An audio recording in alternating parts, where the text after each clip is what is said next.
Brief overview था, और order 1 के ब्रीफ ओवरव्यू के अलावा जो हम लोगों ने पुराना पढ़ा हुआ था उस सारे को रिपीट किया मैंने। अभी हम लोग इसको 1 बाय 1 ऑर्डर को पढ़ लेते हैं, रूल्स को। अगर इसमें कोई चीज आप लोगों की रह गई हो तो वो मैं उसको ऐड करवा दूंगी, अदरवाइज इसकी है। अच्छा, एक चीज इसमें मैंने आप लोगों को नहीं बताई, वो है रिप्रेजेंटेटिव सूट। वो मैं आप लोगों को कल के लेक्चर में बताऊंगी, क्योंकि उसके अंदर 2 चीजें हैं, और वो दोनों चीजों को अगर आप लोग को दिखाया जाए तो वो ज्यादा दिखाया कह रही हूँ, उन दोनों को हम सेपरेट पढ़ेंगे। यानी कि आज हम तकरीबन आधे से ज्यादा ऑर्डर पढ़ लेंगे, बाकी का हम लोग इसको कल कंप्लीट करने की कोशिश करेंगे।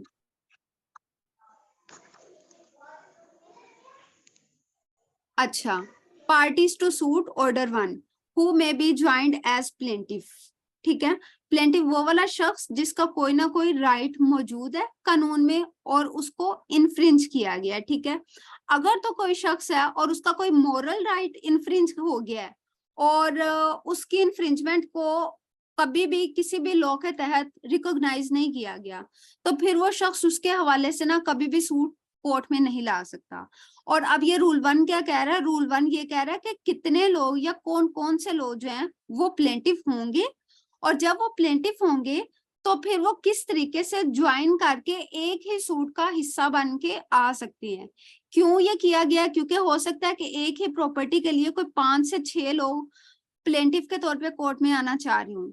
अब यहाँ पे रूल 1 हमें ये बताता है, ये कंडीशन बताता है कि कब एक ही सूट के अंदर मुख्तलिफ किस्म के प्लेंटिफ्स जो हैं वो ज्वाइन करेंगे और एक ही सूट के जरिए कोर्ट में आएंगे। ठीक है, all persons may be joined in one suit as plaintiffs in whom any right or relief in respect of or arising out of the same act or transaction or series of act or transactions is alleged to exist। यानी कि हर वो शख्स इसके अंदर plaintiff के तौर पे आ सकता है जो ये कहता है कि यहाँ पे पीछे सेम ट्रांजैक्शन हुई है, सेम एक्ट हुआ हुआ है, या सीरीज ऑफ एक्ट और ट्रांजैक्शन हुई। अच्छा 2 मिनट रुकिएगा, अजान हो लिया।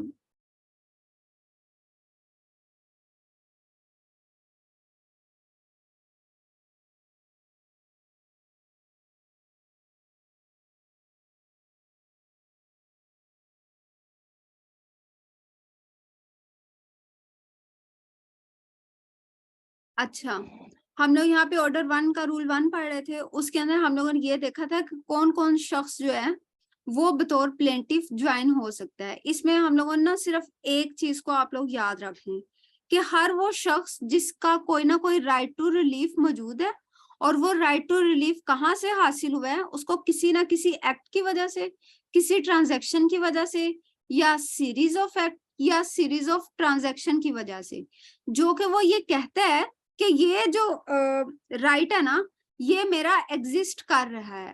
ठीक है, इसमें मिसाल वही पहली वाली जो मैंने आप लोगों को पहले दी थी, उसी को ही हम लोग कंटिन्यूअसली ऑर्डर 7 8 तक लेके चलना है हम लोगों ने, उसी को ही आप लोग याद रख लें कि एक तो मैं थी जो कि ये कह रही थी कि ये मेरी प्रॉपर्टी है और ये मैंने इनहेरिटेंस के जरिए हासिल की, और ये मेरे साथ अगर ये 4 लोग और भी मौजूद है, बी सी डी और ई। ठीक है, तो अब ये लोग जो है ये सारे क्या वो लोग हैं जो सेम एक्ट की वजह से एक राइट टू रिलीफ मांग रहे हैं, और वो राइट टू रिलीफ क्या है? इनहेरिटेंस। ठीक है, इनहेरिटेंस म्यूटेशन है, और उसकी वजह से ये क्या हो जाएगा? Same act. और क्या अब ये मेरे साथ सेम मेरे ही सूट के अंदर ज्वाइन हो सकते हैं? तो इसका जवाब है हाँ, ये लोग मेरे साथ ज्वाइन हो सकते हैं। क्यों हो सकते हैं? क्योंकि ये इनका जो एक राइट टू रिलीफ है जिसको मैं भी अलेज कर रही हूँ और मेरे साथ ये 4 लोग भी अलेज कर रहे हैं। ठीक है, अब इन सब के अलेज होने के बाद अब हमारे पास ना इसी रूल के अंदर ना उन्होंने एक हमें लिटमस एक टेस्ट भी दिया हुआ है कि कब हम लोग इन सब के कहने के ऊपर एक सूट को ज्वाइन करेंगे और कब नहीं करेंगे, whether jointly or severally or in alternative where if such persons but separate suit any common question of law or fact would arise। इसके साथ ना आप लोग लिख लें टेस्ट। ठीक है, test to join as a plaintiff. ठीक है, कि अगर ये सारे लोग मिलके एक सूट कोर्ट के अंदर लाएं तो क्या अगर इन सब का सूट, अगर तो ये सेपरेट सेपरेट कैपेसिटी में भी आता है, तो क्या इनका जो सूट है हर एक के अंदर कॉमन क्वेश्चन ऑफ लॉ होगा या फिर कॉमन क्वेश्चन ऑफ फैक्ट होगा? अब इसमें कॉमन क्वेश्चन ऑफ फैक्ट ये हो सकता है कि क्या ये सारे लोग बहन भाई हैं या नहीं है। अब इसमें अगर ये 5 लोग हैं और पांचों का यही सवाल आ सकता है कि ये सारे बहन भाई हैं, तो फिर ये क्या होगा कि ये ज्वाइन कर देंगे एज अ प्लेंटिव उसी सूट में जो एक कोर्ट में सूट ला रहा है।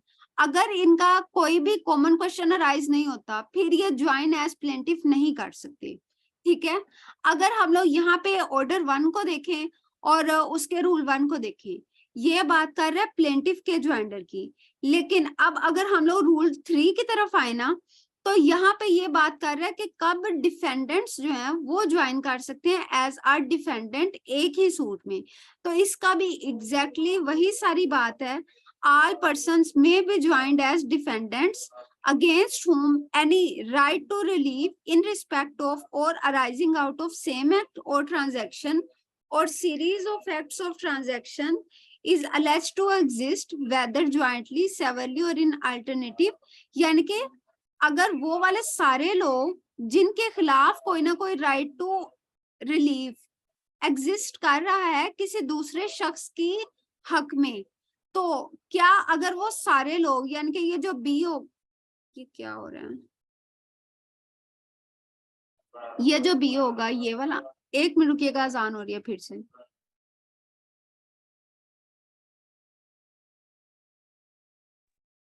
अच्छा, जिस तरीके से हम लोगों ने ये कहा ना कि अभी प्लेंटिफ है वो मुख्तलिफ प्लेंटिफ मिलके एक सूट ला सकते हैं, इसी तरीके से रूल 3 में ये प्रिंसिपल दिया गया कि बहुत ज्यादा डिफेंडेंट्स होंगे और कब हम लोगों ने उनके खिलाफ ला सकते हैं कोई भी रिलीफ मांगने के लिए सूट, जब उन सबके खिलाफ अगर कल को हम लोग सूट लाएं चाहे इकट्ठे होके या फिर अलग अलग, तो फिर क्या होगा कि हमारा जो क्लेम है ना वो उस क्लेम की हद तक if separate suit were brought against such person any common question of law or fact would arise. अब इन सब के खिलाफ एक ही किस्म के सवाल आएंगे, क्वेश्चन ऑफ लॉ और क्वेश्चन ऑफ फैक्ट, और वो इन सब के खिलाफ अगर हम लोग सेपरेट सेपरेट सूट लाएं तो वो सारे ही सेपरेट होंगे, सेम होंगे, सॉरी सेम होंगे। इसके लिए भी आप लोग फिर यहाँ पे लिख लें कि ये है क्या, टेस्ट। ठीक है, अब अगर आपसे कहा जाए कि इसको सम अप करें प्लेंटिफ्स को, ज्वाइंडर को और डिफेंडेंट के ज्वाइंडर को, तो इसके अंदर आप लोग को सिर्फ और सिर्फ एक लाइन ही काफी है कि कोई भी शख्स जो कह रहा है कि मेरा राइट टू रिलीफ एग्जिस्ट कर रहा है किसी दूसरे शख्स के खिलाफ, अब चाहे वो अकेला है या एक से ज्यादा लोग आए हैं, उनका कोई क्वेश्चन ऑफ लॉ और क्वेश्चन ऑफ फैक्ट ये मौजूद है उन्हीं सारे डिफेंडेंट्स के खिलाफ। ठीक है, जिनके हक में मौजूद हैं वो सारे बतौर प्लेंटिफ आ सकते हैं और जिनके खिलाफ मौजूद हैं वो सारे के सारे हमारे पास डिफेंडेंट्स आ सकते हैं। यहाँ तक आप लोगों को क्लियर होगी बात? प्लीज कंफर्म कीजिएगा। Yes ma'am. Excuse me ma'am, madam एक क्वेश्चन है। हाँ जी, मैडम इसको एक्सप्लेन कर दीजिएगा, सेम एक्ट और ट्रांजैक्शन एग्जांपल दे दें और सीरीज ऑफ एक्ट्स और ट्रांजैक्शन के अलग अलग दोनों चीजें। ठीक है। सेम एक्ट का ये मतलब होता है जैसे हमें अभी मैंने आप लोगों को कहा कि 1 मिनट रुकिएगा,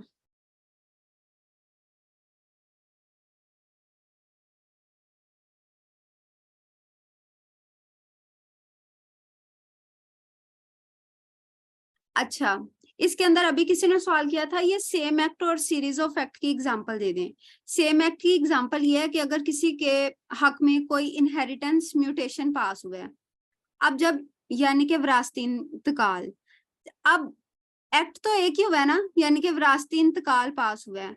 अब ए के हक में फर्ज करें वो हो गया है, लेकिन बी की आइडेंटिटी, सी की आइडेंटिटी और डी की आइडेंटिटी यहाँ पे डिस्क्लोज नहीं की गई और ना इनकी एग्जिस्टेंस को डिस्क्लोज किया गया है। ठीक है, अब जितने भी राइट्स ऊपर से ट्रांसफर होने थे फादर की तरफ से, वो सारे के सारे राइट्स ट्रांसफर हो गए हैं ए को।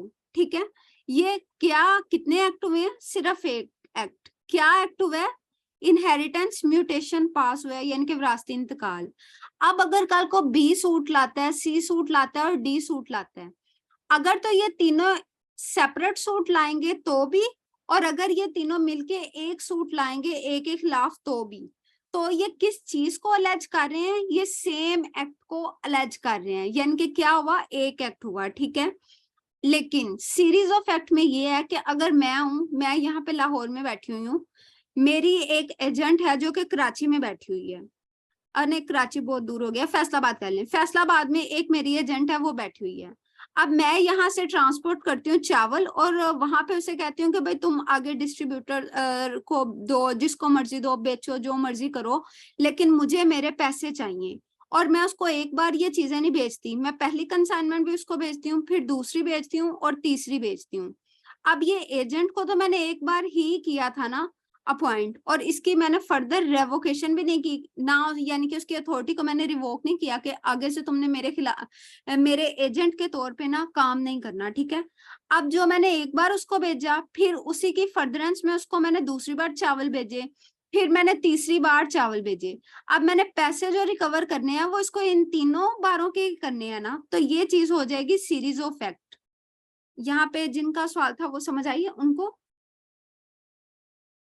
यस जी मैडम, क्लियर, थैंक यू। जी। अच्छा, एक और सर थे, वो भी बोले थे दरमियान में, शायद उनकी आवाज कट गई थी।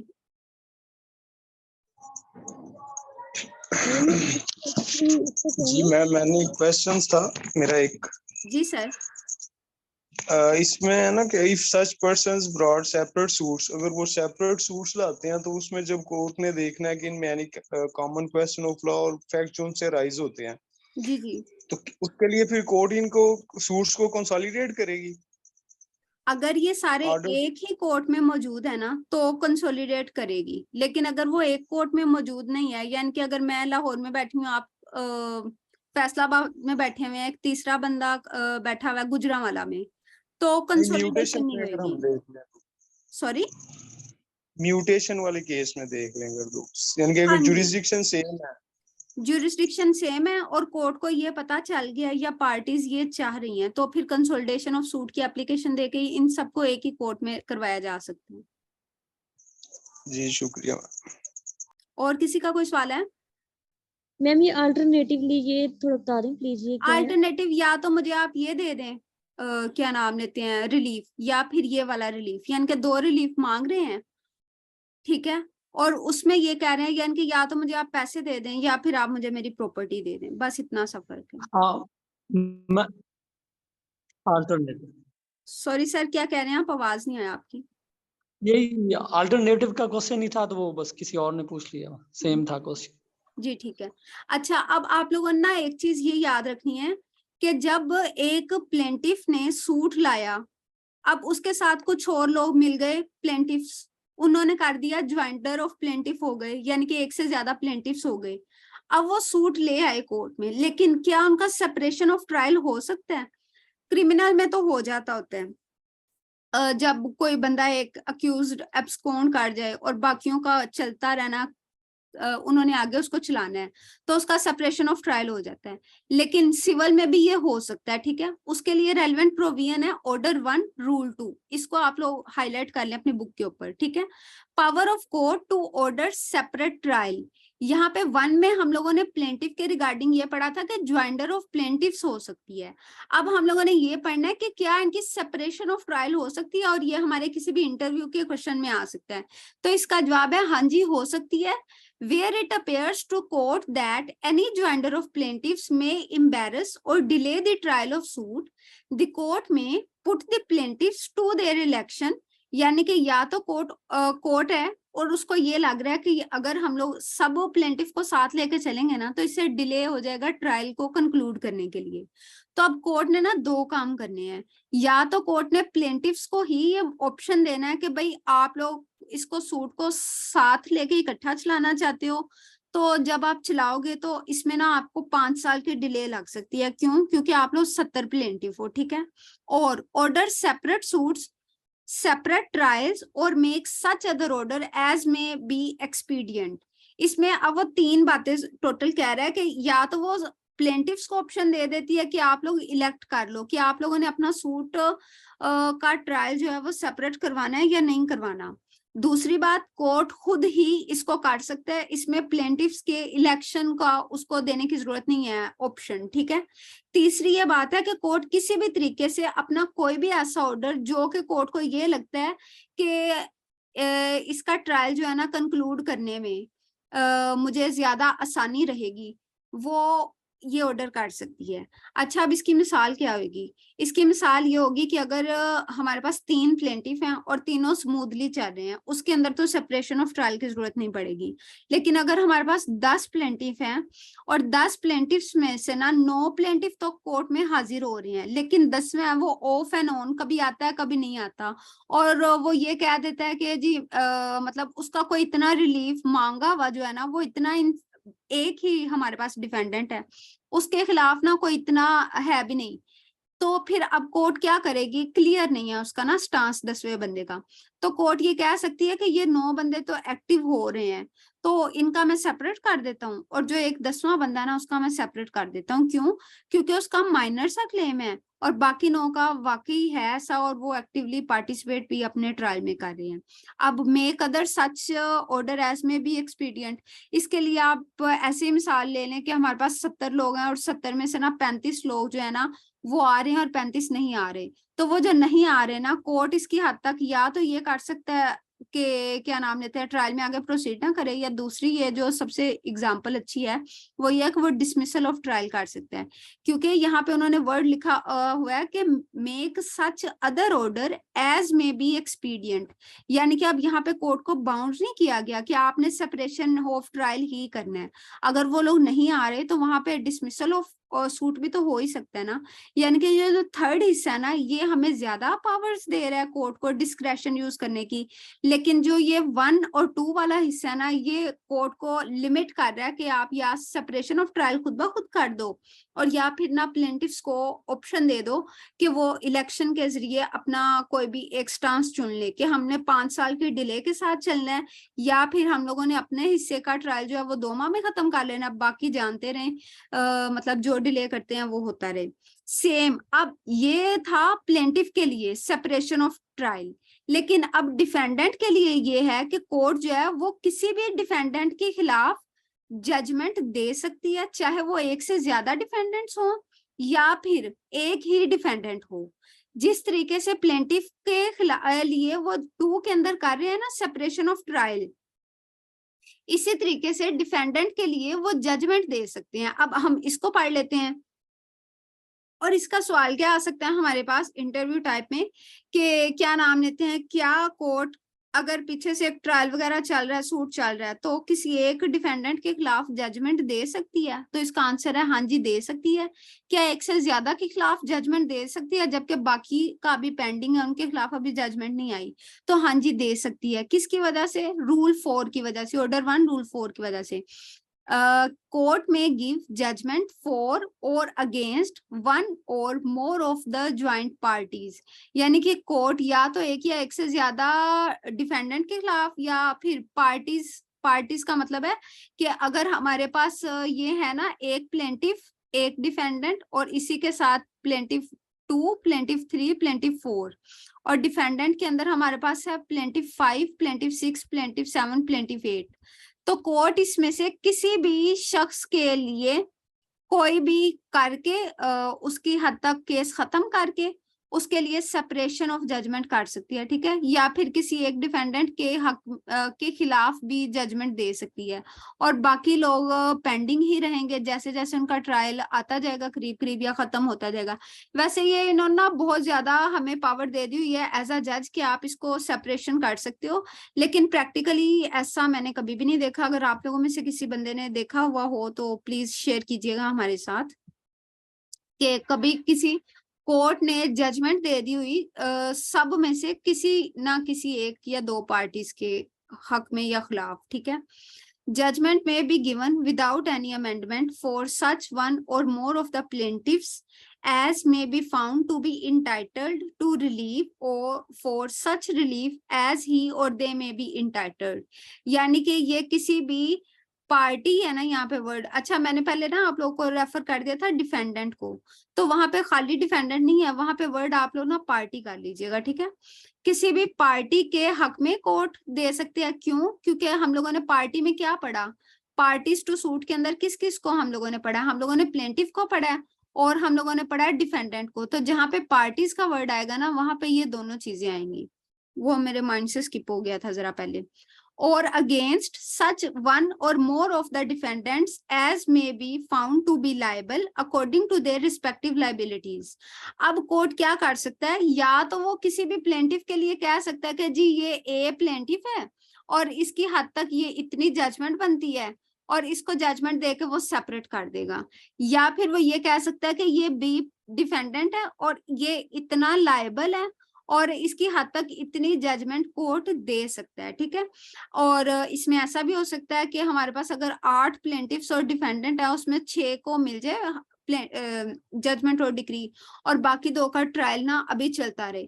यानी कि कहने का यह मतलब है कि अगर कोई भी प्लेंटिफ या डिफेंडेंट यानी कि पार्टीज टू सूट किसी भी सूट के अंदर मौजूद है और उनकी हद तक उनका क्लेम या रिलीफ जो भी आप कह लें वो उसका पूरा हो चुका है एक बंदे का, तो अगर उसके हद तक उसका राइट उसे मिल सकता है कोर्ट की तरफ से, तो कोर्ट उसको उसका राइट दे देगा और उसकी हद तक डिक्री और जजमेंट पास कर देगा। फिर जितने भी बाकी लोग रह जाएंगे वो अकॉर्डिंगली अपने रूल के मुताबिक चलते जाएंगे, ठीक है। यहाँ तक प्लीज बता दीजिएगा, आप लोगों को समझ आ गई है? Yes madam. क्लियर है जी ठीक है। अब मैडम हमारे पास रूल 3 हम खुद छोड़ के आ रहे हैं मैडम, ये who may be join as defendant. ये हम लोगों ने पहले ही पढ़ लिया हुआ है। यस मैडम हम ठीक लोगों है। ने रूल 1 पढ़ा ना, फिर रूल 3 रूल 1 की ओके मैडम। ये ना अच्छा एक बात मैं आप लोगों को नहीं यहाँ पे क्लैरिफाई की, पिछले लोगों को पता होगी, मैं इनको कभी भी ऐसे नहीं पढ़ाती कि 1 से लेकर 13 तक आपने डायरेक्ट आ जाना पढ़ने, नहीं।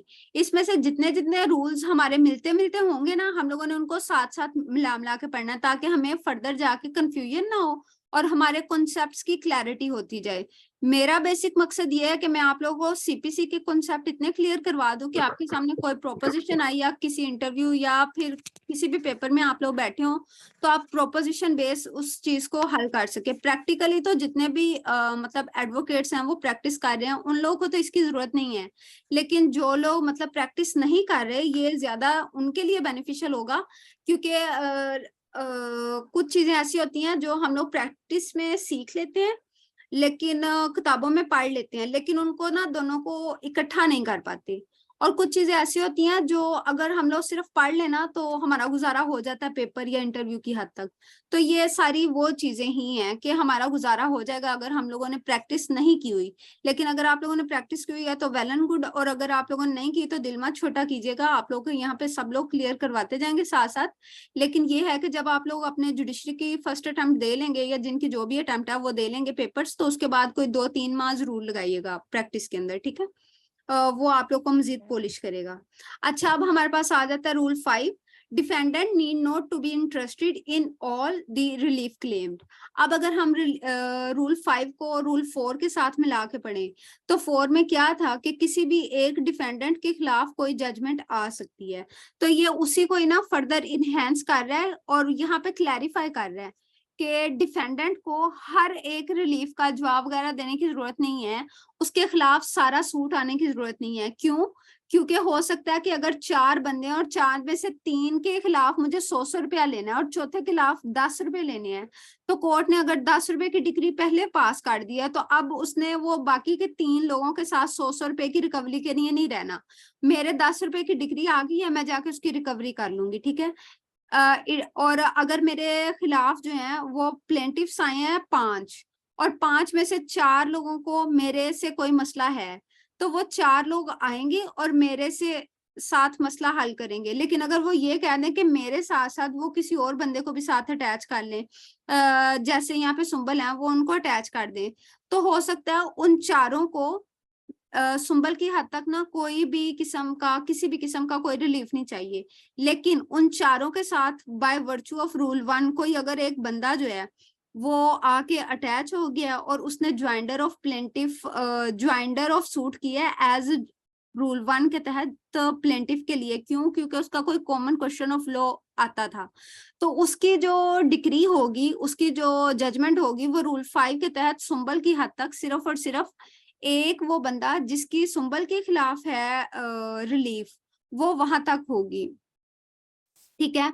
It shall not be necessary that every defendant shall be interested as to all the relief claimed in any suit against them। ये जो मैंने अभी आपको एग्जांपल दिया ना, इसको अगर मैं आपको ऐसे करूं कि ये हैं 4 रिलीफ हैं, ठीक है, और ये 1 2 3 4 5 ये 6 लोग मांग रहे हैं। अब ये सारे क्या हैं? प्लेंटिफ्स हैं, और ये सारे ना डिफेंडेंट्स लोग हैं। ठीक है। अब ये जरूरी नहीं है कि हर एक प्लेंटिफ ने हर एक डिफेंडेंट से ही चीज मांगनी है। हम लोगों ने यहाँ पे पढ़ा था रूल 1 के अंदर ज्वाइंडर ऑफ प्लेंटिफ, और यहाँ पे रूल 3 के अंदर ज्वाइंडर ऑफ डिफेंडेंट। हो सकता है पहले 3 प्लेंटिफ्स का इस 4 नंबर वाले के खिलाफ सूट हो, लेकिन इन्होंने ज्वाइंडर ऑफ सूट किया हुआ पीछे से, इसका इसके खिलाफ हो। ठीक है, मतलब 5 नंबर इसको कर लें, इसको 1 2 3 कर लें, इसको 8 कर लें, इसको 6 कर लें, इसको 7 कर लें। अब 6 और 7 का इन दोनों के खिलाफ हो, और खाली 6 का इस बंदे के खिलाफ हो सूट। ठीक है। इस तरीके से आप लोग एक रफ सी एग्जांपल ले लें कि हर बंदे का, हर दूसरे बंदे, हर प्लेंटिफ का हर डिफेंडेंट के खिलाफ ना सूट अगर वो ना भी लाए तो गुजारा हो जाएगा। इसमें बेसिकली आप लोग रूल 5 को ना सेपरेट करके मत पढ़िएगा, इसको आप लोग रूल 1 और रूल 3 के साथ मिला के पढ़िएगा, पहले जजमेंट आने से पहले वाले हिस्से तक, और जजमेंट आने के बाद वाले हिस्से तक ना आपने इसको रूल 4 के साथ मिला के पढ़ना है। उससे आपको ना क्लैरिफिकेशन हो जाएगी। और ये जो मैंने अभी आप लोगों के सामने तस्वीर बनाई है ना, ये एक रफ सी तस्वीर है, लेकिन अगर आप इसको उन सबके साथ मिला के पढ़ेंगे ना, रूल 1 रूल 3 और रूल 5 और रूल 4 के साथ, तो आप लोग को ना 100% क्लैरिफिकेशन हो जाएगी।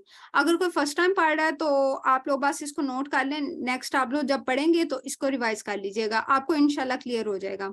आगे है rule 7, where plaintiff in doubt from whom redress is to be sought. ये भी रूल 5 को ही आगे फर्दर एक्सप्लेन कर रहा है। Rule 7, where the plaintiff is in doubt as to the person from whom he is entitled to obtain redress. यानी कि अब जो प्लेंटिफ है उसको ये शक पड़ रहा है कि मैंने ये ए से अपनी प्रॉपर्टी के मांगना है कोई कब्जा, या बी से मांगना है, या सी से मांगना है। क्यों? क्योंकि ये तीनों वहां पे मौजूद हैं, लेकिन अब मुझे ये एग्जैक्ट नहीं पता कि कौन बंदा यहाँ पे दावेदार होगा मेरे खिलाफ, यानी कि डी के खिलाफ। ठीक है। तो ये जो डी है ना, यानी कि प्लेंटिफ, ये इन तीनों को ही पार्टी बना देगा। क्यों पार्टी बनाएगा? क्योंकि उसको ये लग रहा है कि ये तीनों ही यहाँ पे मौजूद हैं, लेकिन अब मुझे एग्जैक्ट नहीं पता कि मैं किससे इंटाइटल्ड हूँ रिड्रेसल का। हो सकता है यहाँ पे अगर हम लोग बैक स्टोरी पे जाएं तो ए यहाँ पे नाजायज काबिज हो, बी जो है इसका एजेंट हो, और सी जो है इसका किरायादार हो। तो अब जो मेन बंदा होगा ना वो ए होगा अगर हम लोगों ने मांगना है, या बी होगा। सी इसमें नहीं हो सकता। क्यों नहीं हो सकता? क्योंकि ये डायरेक्ट खुद नहीं आया, इसको ए ने या उसके एजेंट ने उस प्रॉपर्टी में बिठाया हुआ है। ठीक है।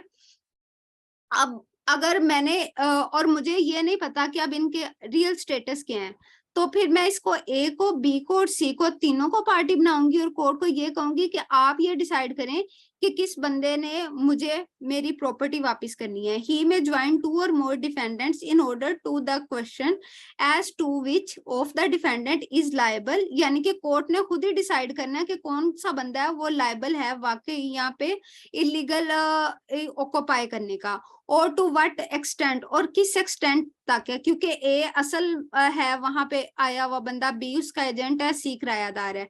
अब इन सब की लायबिलिटी कोर्ट ने ही डिसाइड करनी है। May be determined as between the parties, all parties. और इस क्वेश्चन को किसने डिसाइड करना है? इस सारे क्वेश्चन को डिसाइड करना है कोर्ट ने अल्टीमेटली।